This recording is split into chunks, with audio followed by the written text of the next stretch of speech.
This man was an extremely disciplined addict. He pushed himself to the limit through unwavering determination. Just a few months earlier, he was an addict, but after learning his girlfriend was pregnant, he told her he would take responsibility, but she demanded he stay away from her child. He was heartbroken and decided to completely change himself. He then went to a rehabilitation center alone. There was a rule there. Everyone who came had to shave their head. Carla cherished her long hair and tried to resist the rule. The administrator said, "You can leave. No one's stopping you." In reality, shaving the head was to prevent relapse. There were no high walls of confinement here. Everyone could choose to leave at any time. But Carla was determined and never broke her promise. This newcomer had to start from the bottom. Only by behaving well could he gradually earn respect. However, the initial stages of rehabilitation are often the most painful. Whenever the temptation of addiction struck, he felt as if countless ants were gnawing at his body. Just when he was about to give up, he pulled out a photo of his girlfriend to motivate himself. Daily training was incredibly grueling, and his long-term drug use had left him weak and frail. He would vomit blood and collapse after just a few steps. His coach advised him to give up and go home, but Carla refused to succumb to despair. The next second,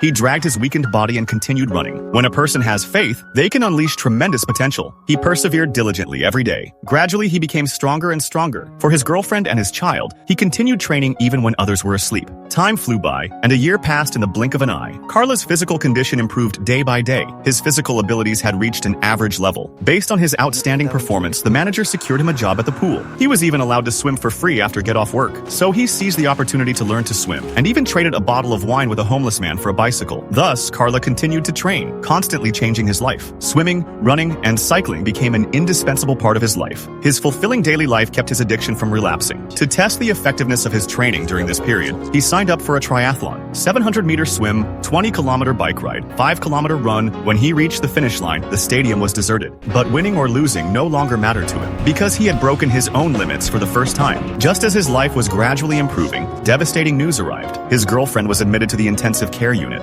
Looking at his dying lover on the hospital bed, Carla's heart was filled with remorse. Before leaving, he kissed his girlfriend's forehead. Just as he walked out of the ward, he happened to meet his lovely daughter. He wanted to speak to his daughter, but was stopped by his girlfriend's father. Clearly, he hadn't been accepted by his father-in-law. This left him standing there, stunned, his gaze blank. However, he knew he wasn't ready to be a father. Several days later, his girlfriend ultimately did not survive. From that moment on, he channeled his sorrow into strength, training twice as hard every day. Carla left the rehabilitation center and participated in numerous competitions. He not only won many provincial championships, but also broke the European triathlon record. He was even invited to participate in a world-class super triathlon, completing an 8-kilometer swim, a 360-kilometer bike ride, and an 84-kilometer run. Whenever he felt he could not go on, his unwavering belief would carry him through the obstacles. This time, he won the world championship, and this is a true story. But if you want to see more, the movie is called Breaking the Limits.